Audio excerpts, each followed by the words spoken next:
Hi అండి అందరికీ. చిన్న పిల్లల దగ్గర నుంచి పెద్దవాళ్ళ దాకా చాలా ఇష్టంగా తినేవి కొబ్బరి లడ్డూలు. చాలా టేస్టీగా ఉంటాయండి. ఇన్‌స్టంట్‌గా చేసేసుకోవచ్చు. 5 మినిట్స్‌లో అయిపోతాయి. దానికి ముందుగా కొబ్బరిని ఇలా తురుముకోవాలి. తురుముకోవడం రాని వాళ్ళు మిక్సీ కూడా పెట్టుకోవచ్చు. నేనైతే ఇలా తురుముకున్నాను. కొబ్బరి తురుముకోవడం అయిపోయిన తర్వాత మనం కొబ్బరి తురుమును కొలుచుకోవాలి. మనం ఏ కప్పుతో అయితే కొలుచుకుంటామో ఒక కప్పు వస్తే సగం కప్పు బెల్లం సరిపోతుంది. నాకైతే 2 కప్పులు వచ్చాయి. నేను 1 కప్పు బెల్లం తీసుకున్నాను.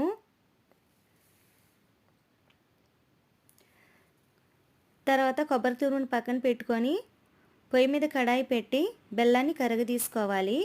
పాకం రానవసరం లేదు. కరిగితే చాలు. ఇది కరిగిన తర్వాత పక్కన పెట్టుకొని పొయ్యి మీద ఇంకో కడాయి పెట్టి నెయ్యి వేయాలి. నెయ్యి వేసి మనం తురుముకున్న కొబ్బరి తురుము బాగా ఫ్రై చేసుకోవాలి. మంటని మీడియం ఫ్లేమ్లో పెట్టి ఫ్రై చేసుకోవాలి. మాడిపోకుండా ఉంటుంది. తర్వాత మనం కరగదీసుకున్న బెల్లాన్ని వడకట్టుకోవాలి. ఇలా వడకట్టడం వల్ల బెల్లంలో ఏమన్నా చెత్త అది ఉంటే వచ్చేస్తుంది. బెల్లం నీళ్ళు వేసిన తర్వాత బాగా కలుపుకుంటూ ఫ్రై చేసుకోవాలి.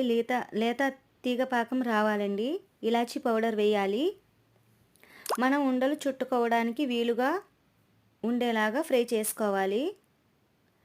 తర్వాత చేతికి నెయ్యి అప్లై చేసుకొని ఉండలు చుట్టుకోవడమే. కొబ్బరి లడ్డూలు అయితే రెడీ అయిపోయినాయి. వీడియో నచ్చితే లైక్ చేయండి.